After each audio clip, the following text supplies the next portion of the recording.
Hi friends, welcome back to my channel. Today we are doing a long overdue August wrap-up. So usually if I had waited this long into the month to do my wrap-up, I would just wait until the end of the next month and just pair them together. I honestly just want to get these books off of my read shelf that I have, or recently read shelf. Alright, I read 11 books in August. That is not bad at all. I'm actually surprised. I did not think I did that well. So, pat on the back, go me. Let's just jump into it. The first book I read in the month of August was The Wicker King by K. Ankrum. It is my first K. Ankrum book, and I gave it a 4-star. I really liked it. It is one of those books, like a lot of books that I read, where I would highly recommend you go in blind. It is a YA novel that deals with mental illness. Please look up your triggers. And it was really good. It wasn't a 5-star for me. I was kind of expecting it to be honest. From everything that I'd heard, I was pretty much like, oh my god, I'm going to be obsessed with this. And I liked it, but I think it only took me 4 days to read. I'm like, I think it took me a while. It did take me some work getting into it, I would say. And actually 4 days for the way it's written is kind of a lot for me, but I really liked the way it was written. I liked the choices the author made and the way it was presented. I liked that you don't really fucking know what's going on like the entire time and if what you're reading is real or not. Loved it. Really liked it. Just, it's heartbreaking as hell, but it was really, really good. Next up, I read Act Your Age, Eve Brown by Talia Hibbert, 4 stars. This is arguably one of my favorites. So this is the third in the Brown Sisters series by Talia Hibbert, starting off with Get a Life, Chloe Brown. I really loved Get a Life, Chloe Brown. I think that might be my favorite, but I don't know. I think Dani Brown is probably my least favorite of the 3, just because even Chloe's stories are so good. I really liked what Talia did with Eve's story. Basically, each of these books follows a different sister, and each of them have like a different reason why they're not dating, or they don't date, or they're not in relationships at that current moment. Eve Brown is the youngest of the Brown sisters, and she's like the baby of the family. She's not really taken seriously, but she also doesn't do much to warrant being taken seriously. She changes careers all the time. She doesn't know. She's kind of just like flailing around, and she decides that she's basically going to go out in the world, find a job, and, well, she decides. She's cut off, basically, and forced to go out into the world and find a real job and kind of like make something of her life. And then she meets a new person at this bed and breakfast that she comes across, and I really liked it. Romances very frequently do things that are not super believable, and I think the Brown sisters, while being pretty believable, there are some moments where you're like, that would never happen, but it's like really great. And I am not a romance person, I would say, but I love Talia Hibbert romances. She does it for me. She does the like sex scenes really well. She just does is real well. It's just all real good. And also, while there is elements of miscommunication in this, I didn't hate them. It was done well, and I felt like in a lot of ways it was done realistically, where the characters weren't telling each other everything by choice, and their choices kind of made sense, I would say. Whereas sometimes I'm like, oh my god, why the fuck don't you just talk to him? Here it was like, okay, I understand why you've decided to go this route. Appreciated that. Next up, we have The Only Good Indians by Stephen Graham Jones. I finally fucking read this book. It has been sitting on my to-be-read shelf for months, since it was the Literally Dead book club pick. I don't even know when that was. November, maybe? It's been sitting there. I gave this a 4-star. I liked this a lot. I feel like my 4 stars are like all over the place as far as like really liked it or kind of disappointed me, because this is one I really liked it, but it kind of disappointed me. But looking back at it at the same time, like in the moment I was like kind of disappointed, but then I look back at the things that happened and I'm like, holy fuck. Very gory. This is basically about a group of Native American men, and they were living on this reservation together, and they killed a herd of elk, technically outside of elk season, or maybe it was the last day of elk season, I don't remember. And it wasn't on land they were supposed to be on. And they ended up killing an elk who was pregnant, which was pretty crazy because they're not usually pregnant at this time of year. And it is come back to haunt them and kill them, basically. And it is real fucked up in like a really fun way. And I was originally just gonna like pass this on and not read it again, but I kind of want to reread it because I will admit, when I had started to read this, the few times that I had tried to pick it up, I kind of got bored and stopped, even though like the very first chapter is like, what the hell? I was kind of like, whatever.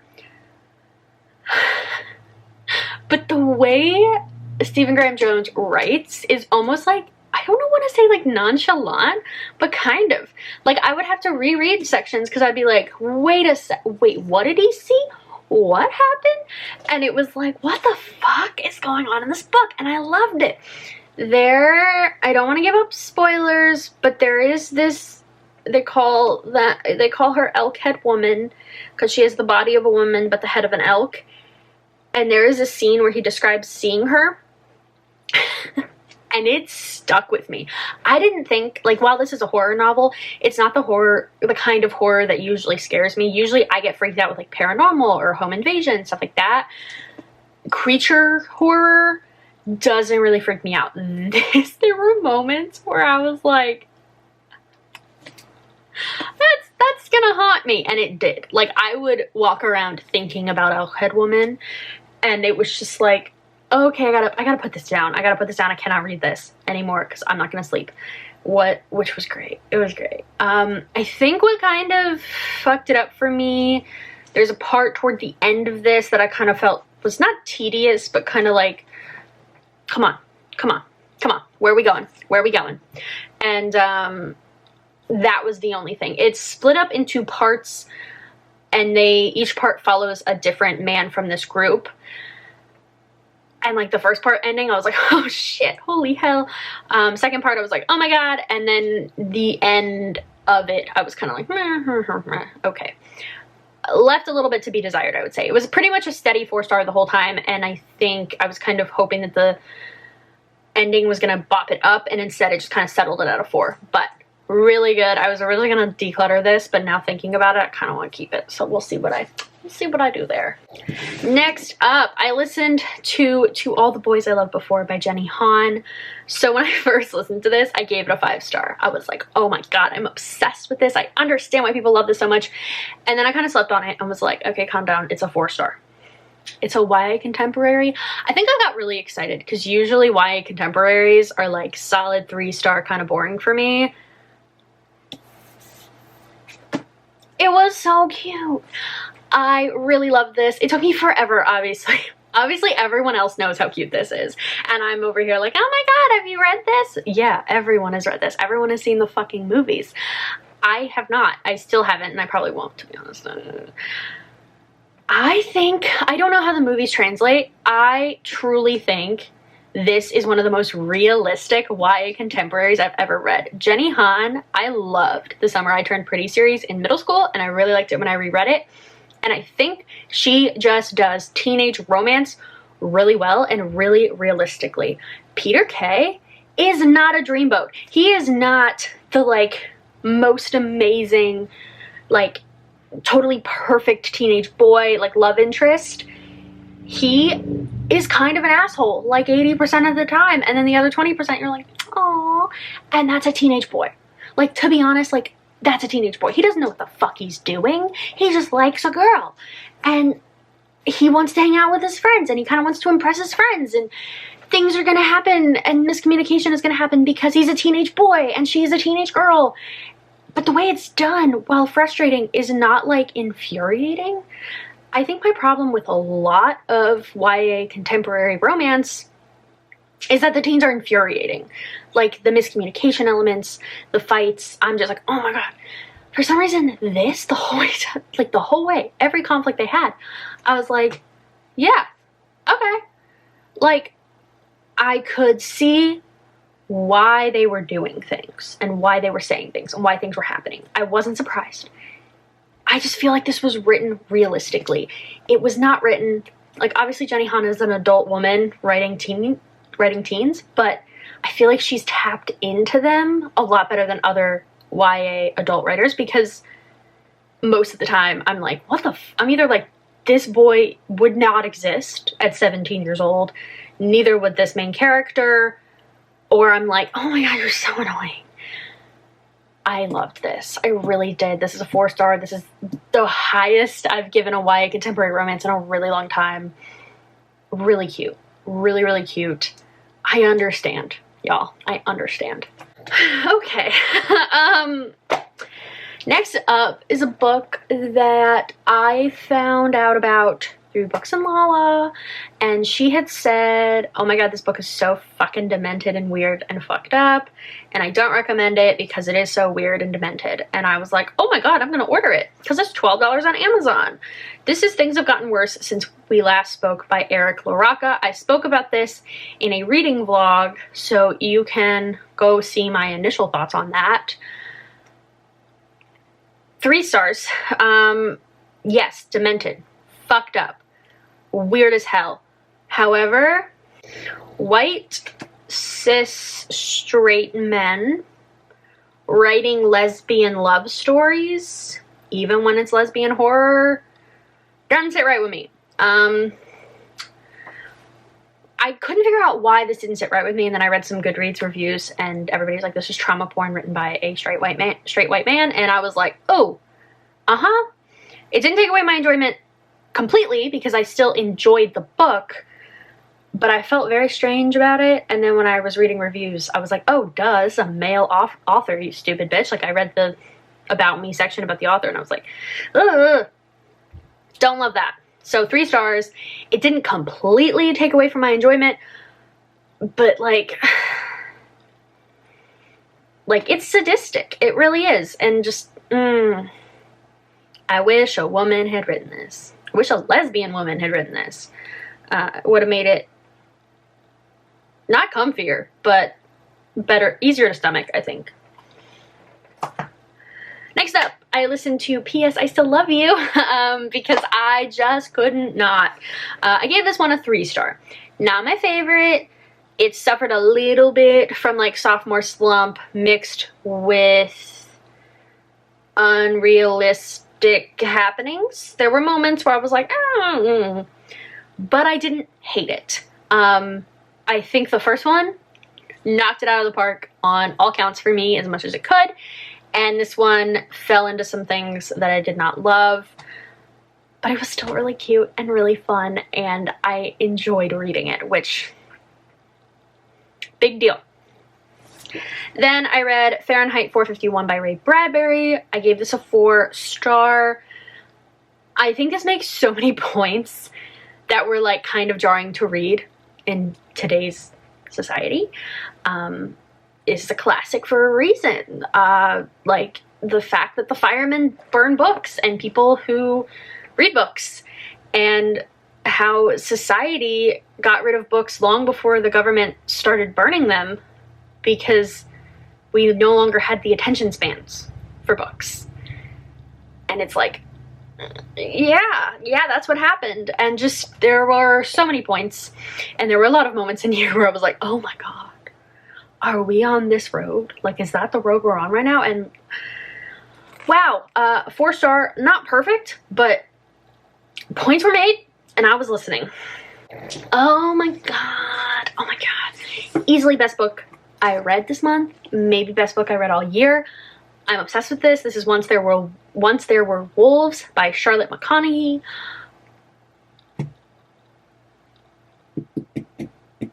I read this one and I think 2 of the previous ones that I just spoke about for the 1,000 Doors Readathon. I would not have picked it up if it was not for that readathon. And I am so grateful for Emma and her damn paw print emoji prompt, because that is why I picked this up, because I could not think of a freaking book with a cat or a dog, and then all of a sudden I was like, wait, I just got a book with wolves in the title. Perfect. I love this. This was short, which was amazing. I love a short book. I love a book that can do a lot with little. I appreciate the hell out of that. This talked about so much stuff. It talked about environmentalism and just how people kind of push back because it messes with their current life, and how, you know, it may be better for like the planet or the ecosystem or like their lives in general, but like it goes against the status quo, so they're gonna push the fuck back. It talks about like sisterhood in like a beautiful way. It talks about just domestic abuse like in a crazy way, in like a really well done way. I can't even get my thoughts out. I think I talked about it more eloquently in my vlog. Maybe watch that. But then it's also a murder mystery, all wrapped into one. Just it was really good. I gave it a 5-star. I have since voted on it as the best book of the year for book of the month. Do I think it's gonna win? No, because I don't think anybody else has read this, but I want to read her other book, Migrations, really bad. I've heard amazing things about that.